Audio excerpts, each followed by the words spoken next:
শীত আসলেই বাড়ে বাঙালি খাদ্য সংস্কৃতির এক অন্যতম উপাদান পিঠার কদর।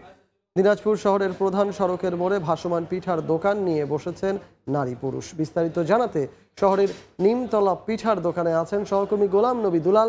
সরাসরি চলে যাব তার কাছে। দুলাল, শীত মৌসুম আসলেই কিন্তু পিঠার কদর বাড়ে।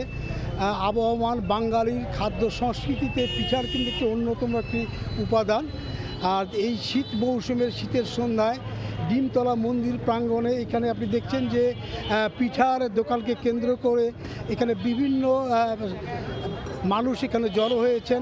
এখানে প্রায় 60টি পিঠার দোকান রয়েছে। আমরা দেখছি যে নারী পুরুষ এবং বিভিন্ন পরিবারের সদস্যরা কিন্তু এখানে পিঠা নিতে এসেছেন। আপনি জানিয়ে রাখি, এই যে পিঠার দোকান যারা এখানে বসিয়েছেন তারা বলছেন যে বিভিন্ন পদের এখানে পিঠা রয়েছে, ভাপা পিঠা, চিতই পিঠা, ডিম পিঠা, নারিকেল পিঠা, এবং এই পিঠাকে স্বাদ গ্রহণের জন্য যারা এখানে এসেছেন তারাও বলছেন যে অত্যন্ত সুস্বাদু এই পিঠা খেতে। তারা এই পিঠার সঙ্গে আপনার তারা ধনে পাতা এবং মরিচের চাটনিও দিচ্ছেন, অনেকে শুটকি দিয়ে এখানে খাচ্ছেন। পিঠার দাম যেটা বলা আছে 10 থেকে 30 টাকার মধ্যে দিয়ে। এবং আরেকটা বিষয় জানিয়ে রাখি, যারা এখানে পিঠার ব্যবসা করেন তারা বলছেন যে কার্তিক এবং ফাল্গুন মাস পর্যন্ত তাদের এই পিঠার যে ব্যবসা সেটা তারা করবেন।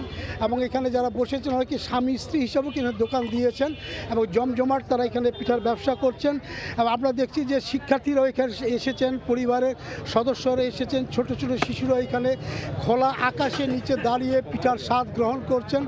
আবার যেটা তারা বলছেন যে প্রতিদিন তারা 3 থেকে 5,000 টাকা পর্যন্ত তারা পিঠার ব্যবসা করেন এবং তাদের যে ব্যয়, এই ব্যয় আপনার শেষ করে তাদের 1 থেকে 2,000 টাকা তাদের থাকে।